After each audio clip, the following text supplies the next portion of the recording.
sobre perseverança da fé. Acho que agora, né, nesse caminho de perseverança, é bom a gente compreender um pouquinho sobre descanso de Deus, né? Sobre vitória, descanso. A importância da gente saber que,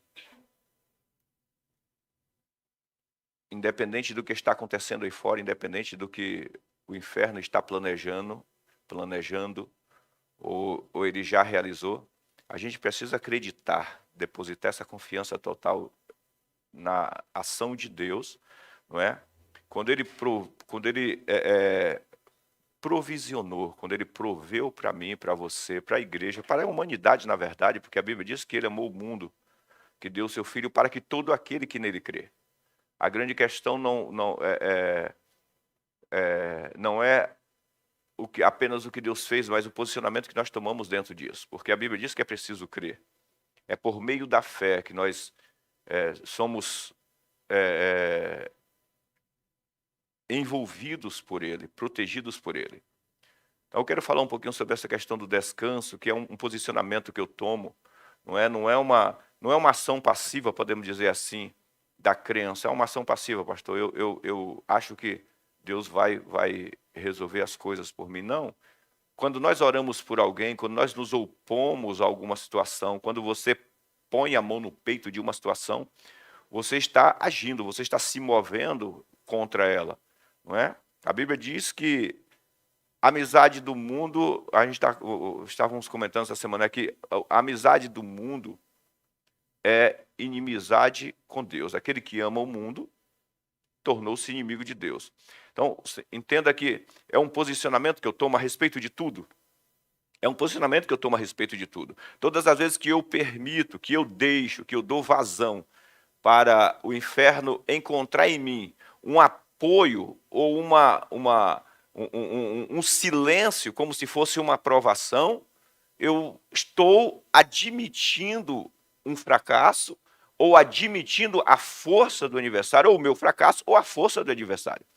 Foi exatamente a visão, podemos dizer que com o silêncio ou uma falta de posicionamento, fazemos de alguma forma a mesma declaração que os espias fizeram quando entraram na terra, que eles chegaram lá e voltaram com a notícia de que os gigantes, aos olhos dos gigantes, eles eram como gafanhotos, e também aos próprios olhos. Então, às vezes nós fazemos essa declaração porque não nos posicionamos contra determinadas situações, sequer levamos a Deus. Porque às vezes um posicionamento não é eu criar uma ideia de enfrentamento pessoal na minha força, mas às vezes sequer levamos a Deus. A Bíblia diz que não esteja ansioso por nada, por coisa alguma. Antes, toda a tua preocupação, tudo que produz preocupação, seja levado a Deus através da oração. E aí, às vezes, a gente faz aquela oração momentânea, sabe quando você, sei lá, passou no médico e o médico te passou lá um remédio que você tem que tomar 7 dias, toma por 7 dias, de 8 em 8 horas. Aí a pessoa toma 2 ou 3 dias, melhorou, não está mais sentindo, não está mais com sintomas, ela abandona o remédio, abandona a medicação, né? Trazendo maior prejuízo futuro, porque aquela enfermidade vai desenvolver lá uma proteção contra aquele remédio e no futuro ela pode vir muito mais forte. Então, às vezes, nós fazemos isso. Nós não esperamos essa manifestação do efeito daquilo que nós nos opomos, não é? Nós temos nós permitimos muitas vezes essa falta de continuidade. A falta de continuidade, o que eu falei aqui a semana passada, a perseverança da fé, essa continuidade. É prevalecer sobre aquilo que você acredita. A Bíblia fala de Benaia, o cara que acreditava que a terra que ele colhia, o que ele plantava, era direito dele colher. E quando o inimigo, e todos os anos, na safra, o inimigo invadia, mas ele chegou, quando chegou na vez dele de proteger a terra, ele disse: não, acabou, cara. Acabou. E a Bíblia diz que ele se plantou lá e o inimigo veio feito formiga. E ele se agarrou no meio daquela terra e foi ali que Deus deu o livramento para ele. Não é? Foi ali que Deus, posicionado naquele lugar, sem abrir mão, sem arredar o pé, que Deus deu o livramento para ele. Então, só para a gente entender, porque muitas vezes eu quero. Traz para mim aqui Juízes, capítulo de número 15, Henrique. Juízes, capítulo número 15. eu pegar aqui uma passagem que eu não coloquei no esboço. Deixa eu ver se é isso mesmo que eu quero.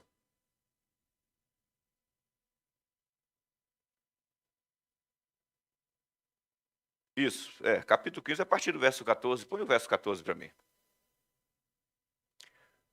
Só para você pegar, só para você ter uma ideia, porque às vezes a gente tem um posicionamento diferente daquele que a palavra nos pede, não é? E a gente quer resultados da palavra. Sem posicionamento correto, não vai produzir, não produzimos, não se extrai resultados reais. Um tempo atrás eu vi um irmão falando, né, que ele estava numa reunião com alguns cristãos, e os cristãos falaram para ele que não concordava com a ideia de entregar dízimo, né? Aí ele falou assim, cara, na verdade, como é uma coisa feita por fé, não tem a ver com essa questão de porque eu sou bom caráter, porque eu sou boa pessoa, tem a ver com o que eu creio. Cada um faz aquilo que acredita no coração. Ele disse, só tem uma coisa, se você faz, e faz com fé, vai haver um resultado. Se você não faz, também vai haver um resultado. Ele disse, só que cada um não reclame do resultado que colher a partir da sua atitude, do que você crê. Então, nós precisamos, gente, estamos vivendo um tempo de grandes combates espirituais. A realidade é que o que está acontecendo agora no Afeganistão ou naqueles países em volta, porque ele não está sozinho, tem o apoio de outros países que estão em volta ali, não é? Existe primeiro uma questão religiosa, um espírito do inferno, que a gente sabe quem está por trás disso, que impulsiona aquele povo a destruir a si próprio, não é? Eu assisti várias entrevistas essa semana, acho que umas 4 ou 5 entrevistas, li algumas notas falando a respeito, até para poder estar orando, como a gente orar, quais são as bases que a gente usa para a gente entrar em oração, para dobrarmos os joelhos, para estar falando com Deus. Como eu faço isso? E eu preciso captar no meu coração a própria igreja que antes, mesmo que você seja vitorioso, preste atenção, porque nós estamos correndo, muitas vezes, buscando em volta da própria sombra, porque às vezes as pessoas estão procurando, sei lá, falando de igreja, uma igreja onde aparentemente tem muita gente, ou tem pouca gente, estão avaliando a igreja por número de pessoas, estão avaliando a igreja por uma qualidade diversa, estão avaliando a igreja por, sei lá, por tantas coisas. E, na verdade, a igreja ela é baseada na verdade. Né? É uma redundância? Na verdade, o que nós devemos entender como verdade é o espírito que envolve, debaixo de que governo nós estamos posicionados. Toda a eficácia do que eu e você fazemos dependerá sempre do governo sob ou debaixo do qual você está posicionado. É uma questão de posicionamento espiritual. Podemos, nessa situação de lá do Oriente Médio, pode ter um camarada vitorioso lá dentro. O governo que se apossou de lá, ele é escravizador e acabou. Vai todo mundo acabar sofrendo os mesmos danos. O governo que governa a igreja, que é o governo de Cristo, o governo soberano, fora dele não tem como descansarmos, não tem como haver vitória ou segurança. Debaixo dele, é preciso que a igreja entenda que qualquer movimento que você faz debaixo dele vai te proteger, vai te abençoar, vai te direcionar, vai te ensinar.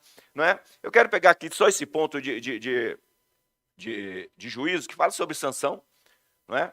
Esse camarada ele nasceu já escolhido por Deus, tinha uma promessa na vida dele, eu acredito que o pai dele, seu Manoá, deve ter criado o filho dentro dessa linha, né, dizendo, olha, você é escolhido por Deus, não pode cortar o cabelo, Deus diz, olha, não vai passar navalha no cabelo dele, e o cara cresce nessa vitória, ele entendia tudo isso, nós vemos aí passagens antes onde ele invoca o Espírito de Deus sobre ele, e o Espírito desce e o cara faz misérias, né, na vida do inimigo, e depois dele ter vencido uma batalha, o verso 14, cadê o capítulo... Verso 14 diz assim, olha, chegando ele a Leí, os filisteus lhe saíram ao encontro, jubilando, porém o Espírito do Senhor de tal maneira se apossou dele que as cordas que tinham nos braços se tornaram como fios de linho queimados e as suas amarraduras se desfizeram das suas mãos. Pode seguir. Achou uma queixada de jumento ainda fresca à mão e tomou-a, e feriu com ela 1000 homens. Pode seguir. E disse, com uma queixada de jumento, um montão, outro montão, com uma queixada de jumento, feri 1000 homens. Presta atenção. Esse camarada, ele está cumprindo aqui uma vontade de Deus, porque ele nasceu para guardar, ou seja, para julgar Israel através da força.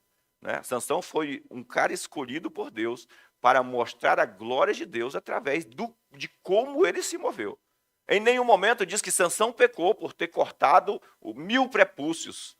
O rei disse, você quer casar com a minha filha? Me traga 1000 prepúcios. Ele foi lá e traga mais 500, ele foi lá e trouxe. Em nenhum momento diz assim, olha, Sansão pecou porque foi lá e matou o inimigo. Sansão pecou porque foi lá e guerreou e destruiu, porque era um inimigo. Então ele estava debaixo da vontade de Deus.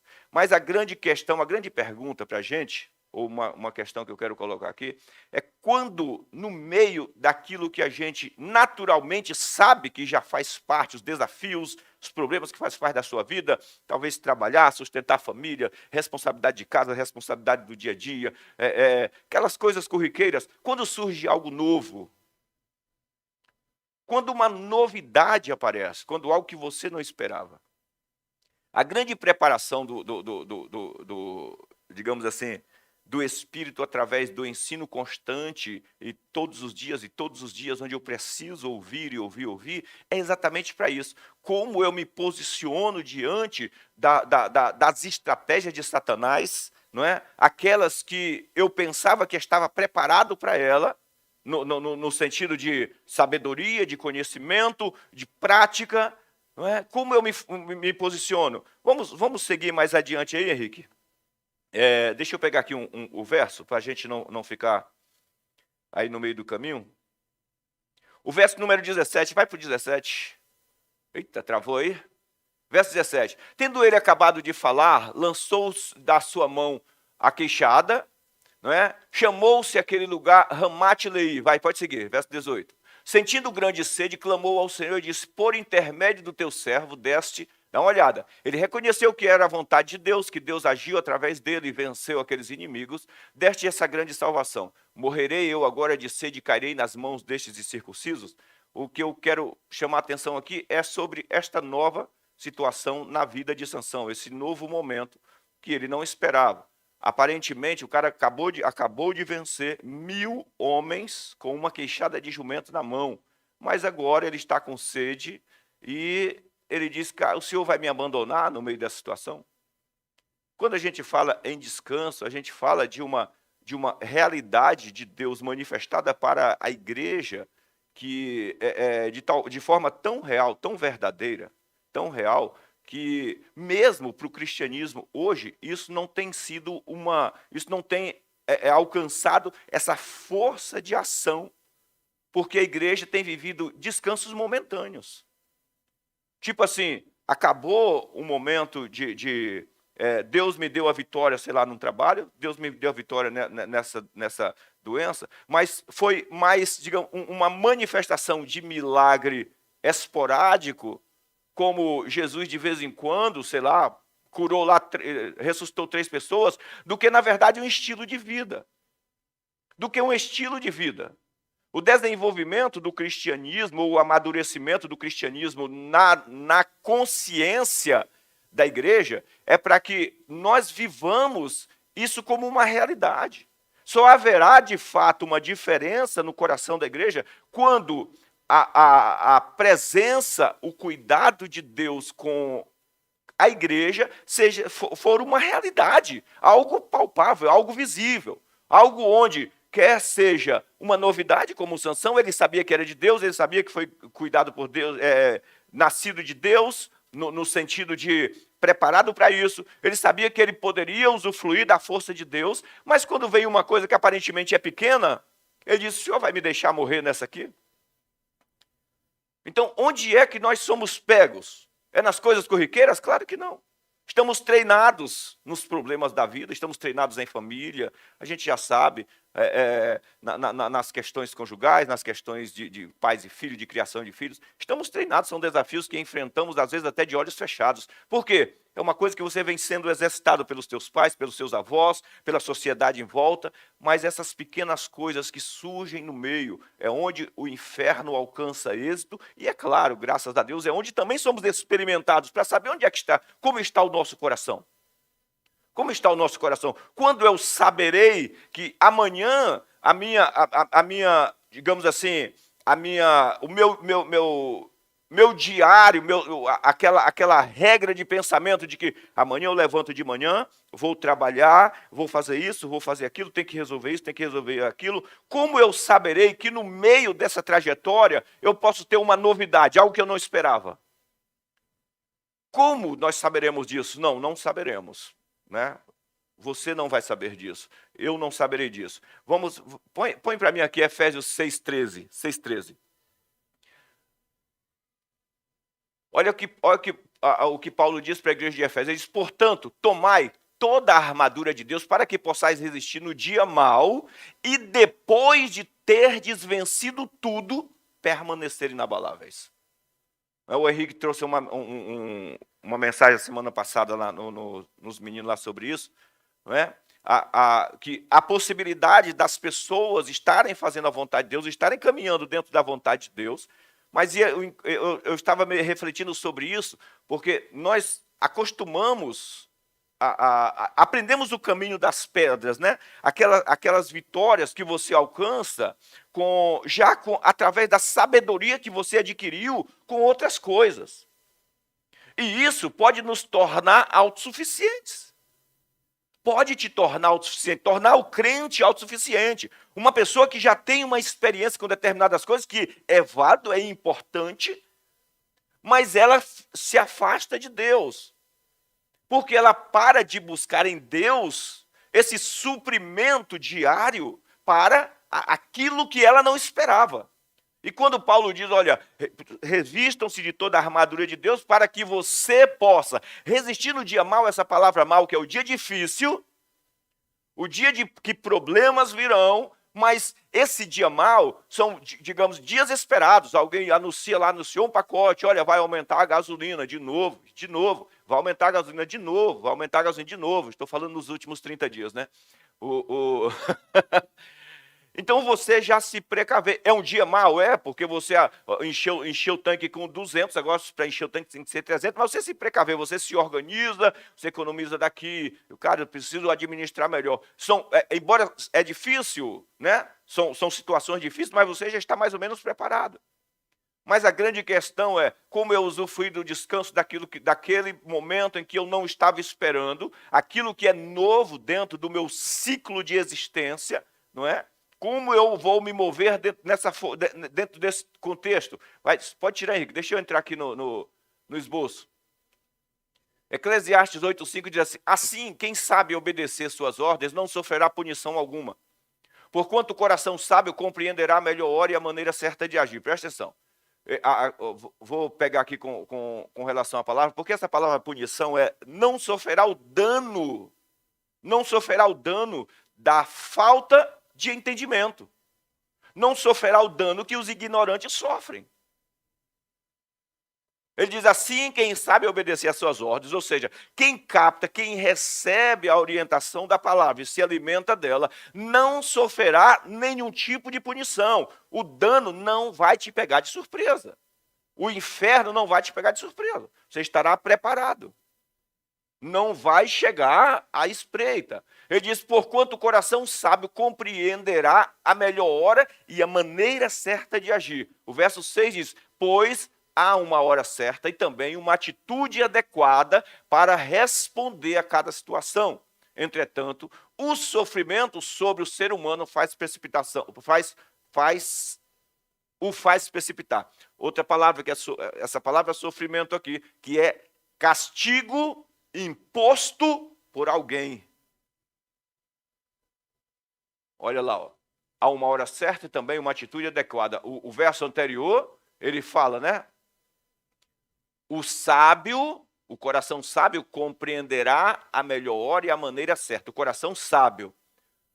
Entretanto, o sofrimento sobre o ser humano faz precipitar. O coração sábio compreenderá a hora certa e como agir. Quando que é a hora? Pastor, na hora da batalha, eu vou buscar a Deus. Na hora da batalha, eu vou buscar descanso. Gente, o descanso é uma forma de viver, é um estilo de vida. O descanso é Jesus. Salmo 91 diz assim, aquele que habita, que mora, que tem a sua estrutura garantida. Salmo 92, 13 diz, aquele que está enraizado na casa do Senhor. É um lugar de permanência. Descanso não é um lugar onde eu me refugio no momento da crise. Não é um lugar onde eu me refugio no momento que está a dor. A pior derrota da igreja tem sido tentar amolar a espada na hora da batalha. Na hora da batalha. Essa tem sido a nossa derrota, gente, a vida inteira. E eu falo nossa, porque quantas vezes nós passamos a nos alimentar mais, a buscar mais Deus, a orar mais, quando a crise acarretou. Quantas vezes? Eu vejo hoje a gente até orando pelas nações, né? Mas quantas vezes a igreja em si faz movimentos como eu estou vendo, fazendo agora no Facebook, nas redes sociais. Gente, vamos separar um tempo para orar pelas nações? Pela paz nas nações? Vamos separar um tempo para fortalecer os governos que está sustentando esse cordão, como os Estados Unidos estava mantendo no dia que os caras falaram, vamos sair. Antes de terminar de arrumar a mochila, o país já perdeu a cobertura, a proteção. Vocês entendem que é uma questão espiritual? Estados Unidos falou, vamos sair. Quando falou, vai sair, a cobertura espiritual sai, o país perde o controle, o governo, imediatamente. Para nós entendermos isso, que se a gente não tiver essa conexão contínua, sabe? Não sabemos a hora nem o momento em que o inferno vai dar o encalço. Não sabemos, humanamente não, mas Deus sabe.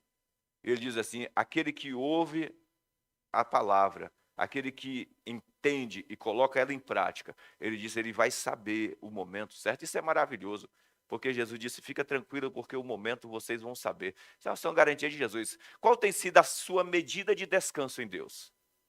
Mas já a resposta está aqui. É claro que a nossa medida de descanso sempre será proporcional ao tempo dedicado ao contato com Deus, através da comunhão com a sua palavra e oração.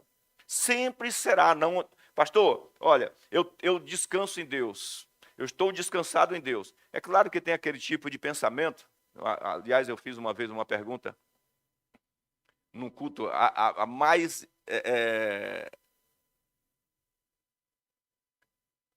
o momento mais ruim, porque eu escolhi para fazer uma pergunta, né? Deixar alguém participar. Que eu perguntei assim, quem busca Deus e que não quer nada dele? Aí alguém levantou a mão. Eu disse, não acredito. Eu disse, que você não quer nada de Deus? Eu falei, não, então está buscando para quê? Aí ele falou, não, só estou buscando, não quero nada dele. Aí ele, mas rapaz, então por que você busca? Eu não quero nada dele. Ele disse, tá bom. Depois você vem conversar comigo. Vamos continuar. Então foi uma infeliz pergunta, infeliz momento, era essa palavra que eu estava procurando para fazer uma pergunta. Não é? Então, essa questão da gente, a gente está mantendo esse relacionamento estreitado com Deus, porque eu preciso ter essa visão futura que eu, pessoalmente, só tenho baseado no corriqueiro, no meu dia a dia. A visão pessoalmente natural que eu tenho é baseada no corriqueiro. Eu sei os desafios que eu tenho baseado nos que eu venho enfrentando.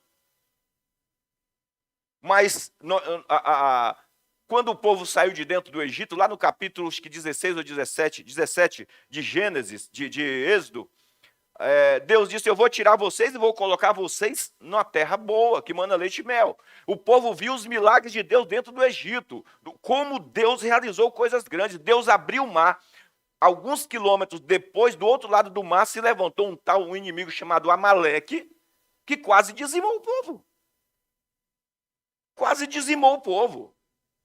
Se Moisés não buscasse a estratégia de subir para o monte e orar, e aí ele percebeu, cara, sem a cobertura de Deus, sem chance. Nós não chegaremos em lugar nenhum, porque Moisés foi orar e ele ficava lá de cima, olhando do monte. Enquanto ele estava com a mão levantada orando, A Bíblia diz que Josué prevalecia na batalha. Quando as mãos dele se cansavam, que ele baixava a mão, Josué, o inimigo prevalecia na batalha. Então eles entenderam, o cara sem Deus não é possível. Acredito que isso produziu uma experiência tão gloriosa no coração de Moisés, que a partir daí todos os discursos deles estão ligados a essa conexão, essa manutenção da presença contínua de Deus na vida daquele povo. Ele diz, cara, se vocês apartarem o coração do Senhor, é derrota imediata. No dia seguinte, esquece, saiu a autoridade, a cobertura, acabou a vitória. Lá no livro de Números, quando Josué, o povo volta dando aquela má notícia de que os inimigos eram grandes, eram fortes, eram poderosos e que iam vencer eles, que eles eram como gafanhotos, Josué e Caleb se levantam e dizem assim, presta atenção, gente, foi tirado a cobertura deles. Ou seja, aquilo que protegia, que garantia eles lá, foi tirado. Deus nos deu. Quando Deus tira o teto deles e coloca o teto sobre nós, naquela terra, eles não têm mais força para continuar, não importa o tamanho deles. É essa mentalidade que precisamos ter amadurecida todos os dias. No momento em que a cobertura, que eu perco essa noção de cobertura, e a gente tem que tomar cuidado, pastor, mas a igreja nascida de Deus pode perder a cobertura? A Bíblia diz que a vitória que vence o mundo não é ser nascido de Deus. É a nossa fé. É o que é nascido de Deus, vivendo em prática aquilo que Jesus realizou, ou seja, crendo, colocando para dentro todos os dias, fazendo essa manutenção. Olha a direção para Josué, medita nesta palavra de dia e de noite, e tudo, exatamente tudo que você empreender vai prosperar. Medita nela, mantenha um relacionamento estreito com ela. Salmo 119, verso 45, andarei em verdadeira liberdade, por quê? Porque tenho buscado os teus preceitos. Quando eu andarei em verdadeira liberdade? Porque eu ando, como eu andarei me relacionando com a verdade, me relacionando com Deus, me relacionando com a palavra todos os dias. Ele diz, eu andarei em verdadeira liberdade porque eu busco, por quanto busco. Podemos criar um intercâmbio entre as palavras descanso e confiança. Embora muitos declaram crer, o descansar ou confiar é muito pessoal, íntimo. É fruto de um bom relacionamento com Deus. Descansar ou confiar, porque às vezes o que eu vejo é que a gente tem vivido, digamos assim, muito para a gente mesmo, né? Cada um para si. Minhas coisas estão funcionando, estão dando certo, estou trabalhando, estou cuidando da minha casa, isso é muito para si. Para isso não precisa de uma manifestação de milagres. Quando você começa a viver um pouco para o propósito de Deus, você começa a ver que você precisa de milagres, de uma vida de milagres. E você começa a ver os milagres acontecendo. Eu estava falando com um pastor essa semana, e na verdade antes de ontem, sexta-feira, eu falei com ele, pastor, a igreja não vive de frutos, a igreja vive de sementes. A igreja vive de sementes. A Bíblia não diz que Deus multiplica o pão. A Bíblia diz que Deus multiplica a sementeira. Se eu viver só para mim, o pão vai estar sempre na mesa. Mas se eu começar a viver para o propósito de Deus, ele começa a fluir em sementeira. Ele aumenta a minha sementeira. Então a gente pode criar conectar, não, eu confio, eu descanso, mas na verdade, descanso real e verdadeiro é fruto de um bom relacionamento com Deus. Quem está mais perto ouve mais e sempre tem as respostas mais claras.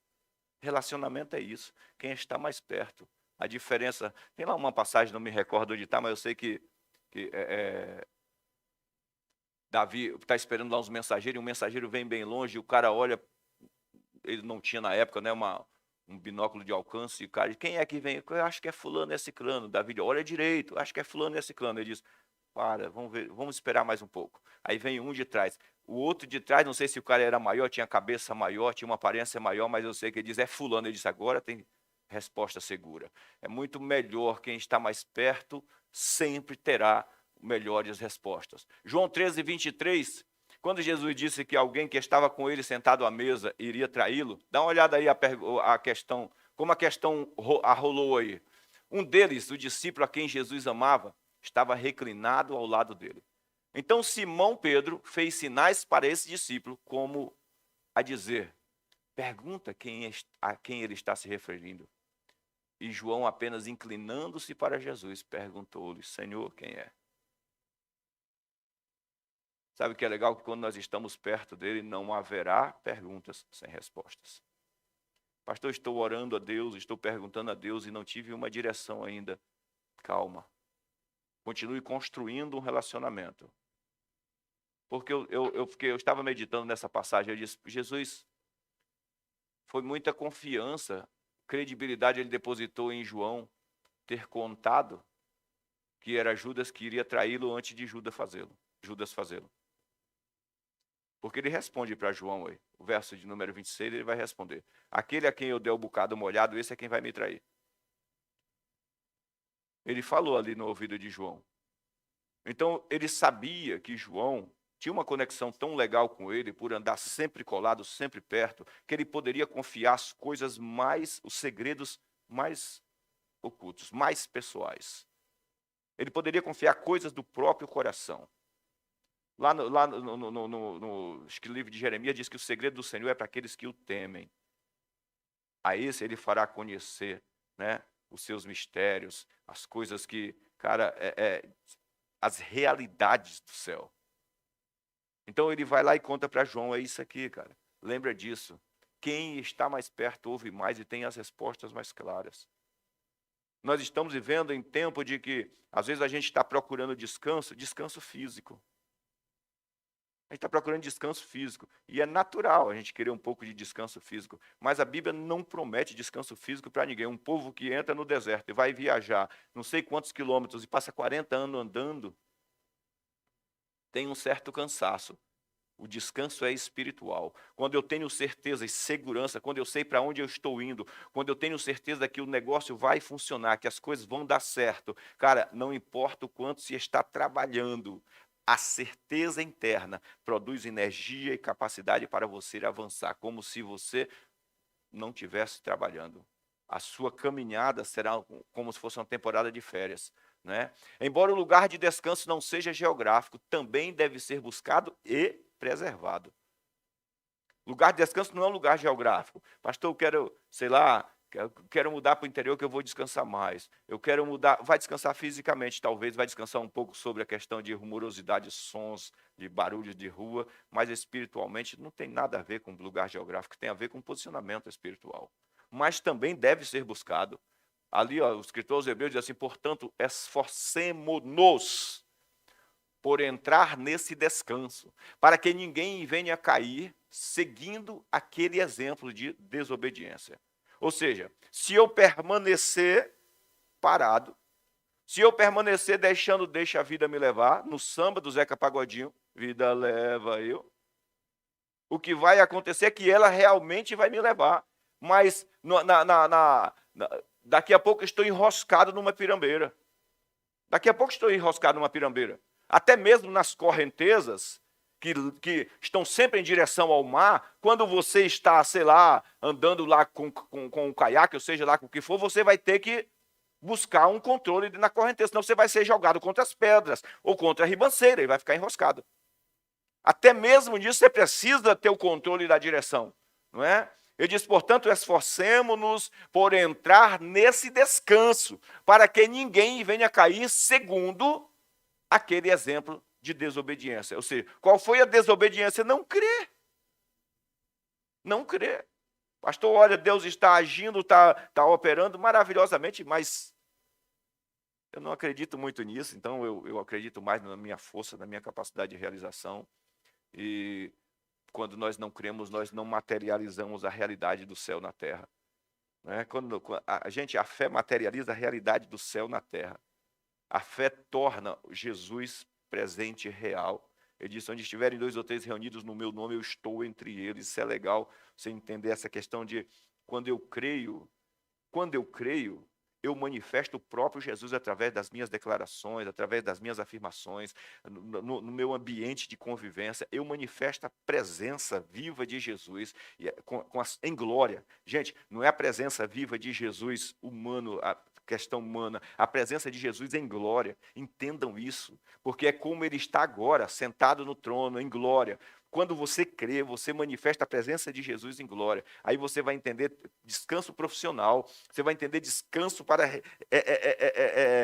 organizar a sua vida. Você vai entender um monte de coisas maravilhosas que ele tem, mas eu preciso disso aí, ó, me posicionar nela.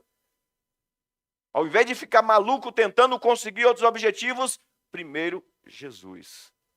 É natural nos momentos de fraquezas querermos receber forças primeiro para depois tomarmos uma atitude. Isso é comum, não é? Para a gente.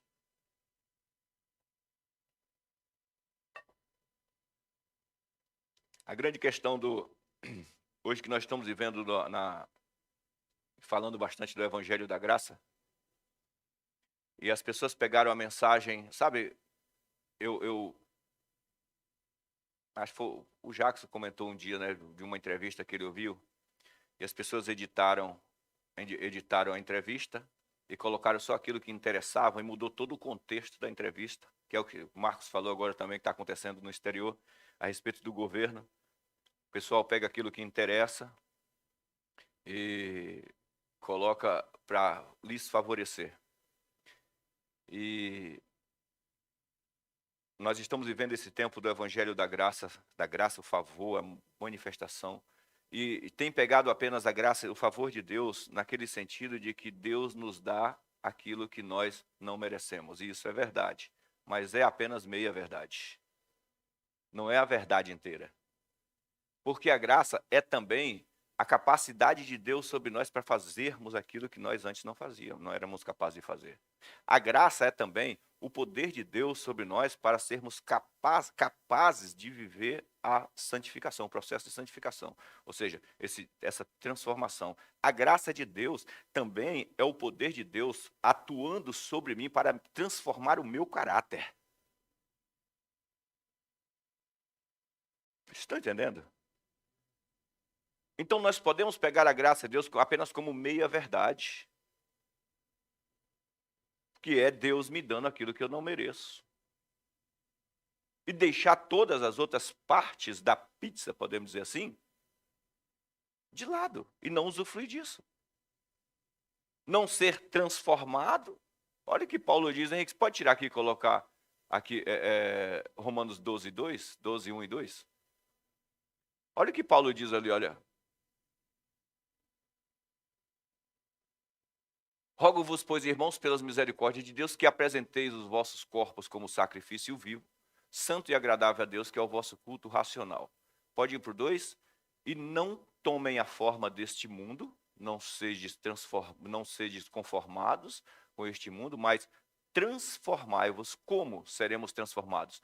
Através da renovação da mente, para que vocês possam experimentar qual seja a boa, agradável e perfeita vontade de Deus. Ele apresenta aí qual a vontade de Deus é boa, agradável e perfeita, mas ele diz, quando eu vou experimentar essas vontades de Deus, quando eu for transformado, não é apenas quando eu pensar certo. O meu pensamento certo, de acordo com o que Deus pensa, transformará a minha vida, realmente me tornará no novo homem. Realmente me tornará no novo homem. Eu vi uma frase no filminho lá do Irmão Urso. Ele disse assim, que um menino se tornou homem quando foi transformado em urso. Quando se tornou urso. Um menino se torna homem quando se torna urso. Achei muito legal essa frase, porque uma pessoa que aparentemente não tem valor, uma pessoa sem caráter, uma pessoa que sem valor para a sociedade, sem mais valor para a família, totalmente desprezado por causa do seu mau caratismo, dos seus vícios, de um monte de coisa. Quando o Espírito Santo entra, o Espírito Santo não torna aquela pessoa consciente de uma salvação apenas para ela. O Espírito Santo transforma aquela pessoa para que outros experimentem a salvação que ela experimentou. Então, um crente, quando eu recebo a graça, apenas uma parte da graça, como recebendo aquilo que Deus, que eu não mereço, que seria bens e viver bem nessa vida, eu perco essa outra parte, que é essa construção de poder e autoridade que o Espírito promove através da minha vida. E entrar no descanso é esse posicionamento onde eu estou sendo transformado, eu estou sendo, conduzido em vitória. digamos assim, o sistema se torna previsível. As ações do diabo se tornam previsíveis. Eu já sei, estou preparado, porque eu estou no lugar correto, estou no lugar de descanso. Então, descanso não tem a ver com não trabalhar, não tem a ver com não suar a camisa, não tem a ver com não me mover de um lado para outro, como não tem a ver com não administrar minhas coisas, tem a ver com como eu estou fazendo isso, como eu estou realizando isso. Como está sendo a minha vida profissional, como estou sendo como pai, como estou sendo como um empresário, como estou sendo como um empregado, como eu estou regendo isso. A qualidade desses feitos estão diretamente, a boa qualidade, estão diretamente ligadas ao posicionamento que eu tomo espiritualmente, em Cristo, em descanso. Estou construindo algo para cima e não para baixo, né? É preciso compreender a dinâmica da palavra, de que prática não tem a ver com estado de espírito, emoções ou condição física, e sim com a nossa Prática não tem a ver com estado de espírito. Ah, pastor, eu queria me levantar, mas estou esperando a força de Deus para fazer isso. Não, você não quer se levantar, cara. Eu queria fazer isso, mas não vai acontecer, porque é quando você põe o pé na água. Deus disse para Josué, ordena aos sacerdotes, para que os caras vá na frente, os levitas, perdão, não é? E os sacerdotes vão na frente, e quando eles pisarem na água, a água vai se abrir. Isso foi terrível, porque os caras pisaram na água, a água não abriu, e Josué, pensa, gente. E o cara vai, gente, pode seguir. E os caras vão entrando e vão entrando e vão entrando, e a água foi subindo no pé. Meu pai, misericórdia. Mas é isso aí, porque era um líder colocando... Eu sempre usei um provérbio de que, no caso de Jesus, ele disse, o pastor dá a vida pelas ovelhas, no meu caso, eu dou as ovelhas pela vida. O que Josué foi o que Josué estava fazendo. Mas o rio Jordão se abriu e o povo passou pelo meio, não é? Então precisamos compreender essa dinâmica que a prática da palavra não tem a ver com o meu estado de espírito, minhas emoções, a minha condição física, tem sim a ver com a minha crença, com o que eu creio, porque a fé é do coração. 2 Coríntios 12, 9, Paulo diz assim, olha, mas ele me disse, a minha graça é suficiente para você, pois o meu poder se aperfeiçoa na sua fraqueza. Portanto, eu me gloriarei ainda mais. Aí a declaração, Deus disse para ele, o meu poder se aperfeiçoa na fraqueza. Aí Paulo diz, portanto, eu me gloriarei ainda mais alegremente em minhas fraquezas, para que o poder de Cristo repouse sobre mim. Ele estava dizendo assim, cara, quando para pegar esse ponto de Joel aqui, ó, quando eu estiver sem nenhum ânimo, eu vou fazer essa declaração. Quando eu não quiser, eu vou fazer essa declaração. Minha carne estiver lutando contra mim, o sistema estiver lutando contra mim, minha mente estiver lutando contra mim, eu tenho uma verdade de Deus dentro de mim que está fervilhando, então eu farei essa declaração. Diga ao fraco, eu sou forte. E isso é uma preparação para a guerra, porque você vai ver o verso inteiro aí, ele diz, olha gente, vocês não têm armas, não tem, provavelmente o povo questionou quanto ir para a batalha, não temos armas, não temos preparação, não temos, ele diz assim, pegue a enxada de vocês e faça dela uma lança. Pegue a pá de vocês e torne ele um arco. E diga ao fraco, eu sou forte. Não existe... tem uma musiquinha, um forró que diz assim, para tocador ruim, não existe fole bom. E é verdade. Solta uma arma boa na mão de quem não sabe manusear. Não vai funcionar, gente. Não funciona. É um posicionamento de coração. Se você estiver forte em Deus, tudo que estiver em tuas mãos, recebe essa força. Tudo. Quando você está animado, antigamente o pessoal dizia, uma chave de fenda na mão do pastor Dailton, ele constrói um carro.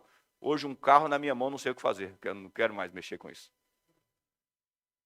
Pode me dar um mercado de ferramentas, eu fujo dele.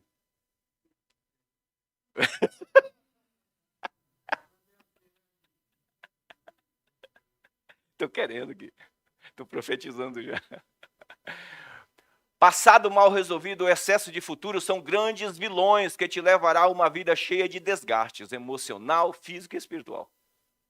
Passados mal resolvidos, coisas que eu não liberei, que eu não deixei, cara, eu não resolvi. Pastor, tem 5 anos que eu estou cobrando R$500 de fulano, 300, não me paga, sabe? Essa pessoa, já orei por ele, já abençoei, faz diferente, cara. vai lá e diz, cara, seja abençoado, não precisa me pagar mais, e estou te trazendo aqui mais uma gorjeta para você.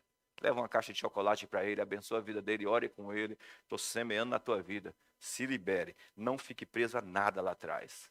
Pastor, mas o cara me traiu, me enganou, ora por ele, abençoe a vida dele, se tiver oportunidade, cara, te abençoo, segue viagem, que Deus te abençoe, que Deus te use abundantemente, e segue viagem. E excesso de futuro é outra coisa do inferno. Sabe, os Estados Unidos não tem aposentadoria, esse negócio de depositar aposentadoria, né? Do governo. Cada um se resolve a sua aposentadoria. Então o cara não fica olhando para o governo e esperando, cara, quero me aposentar, que se vira. Então, o que é importante? Você está fazendo agora no presente. Como você está regendo as coisas aqui. Então, se organiza aqui, aprenda a administrar hoje. A gente já tem dificuldade para administrar o presente, pensa você querendo administrar o futuro. Misericórdia. Há uma grande dificuldade. Hebreus 13, 3:12 diz assim, cuidado, irmãos, para que nenhum de vocês tenha coração perverso e incrédulo, que o afaste do Deus vivo. Toma cuidado. Olha essa palavra perverso. Poneiros, pessoas, articulado com trabalhos e preocupações. Veja de novo. Cuidado, irmãos, que nenhum de vocês tenha o coração perverso e incrédulo, que te afaste do Deus vivo. A importância de nós entendermos que o posicionamento do descanso é um lugar onde eu me posiciono em Cristo. É um lugar. E o resultado desse posicionamento vai produzir descanso para tudo que eu faço. Não é produzir descanso físico, simplesmente. Porque descanso físico é resultado da questão consciência que eu tenho sobre aquilo que eu faço. Gente, se você perceba que quando você estiver fazendo algo que não está funcionando, que a tua mente começou a se cansar, você se desgasta, no outro dia você amanhece quebrado. Mas se você está fazendo algo que é satisfatório, que é legal, você conserva o teu corpo físico. Então, o descanso físico é resultado de um posicionamento interno. As pessoas estão buscando o de fora sem produzir nada dentro. É ao contrário, produz alguma coisa dentro. Ele diz, cuidado para que nenhum de vocês tenha um coração perverso, ou seja, um coração que te engane. Te engane. Troque a ordem das coisas na tua vida. Ele disse que te afaste e ele vai te afastar do Deus vivo. Porque se trabalho, se correria e preocupação e futuro demais e mágoas do passado e contas não sei o quê, te afastar de um relacionamento com Deus, ele disse, você está morto. Olha lá, ó. Disse o sábio Dadá, descansar é estar presente no presente. Boa frase, né? Para a gente fechar. Está fechado? Que você possa decidir confiar em Deus, descansar nele, manter o teu coração conectado. Semana que vem a gente deve falar um pouquinho mais sobre isso aí. Vamos ficar de pé.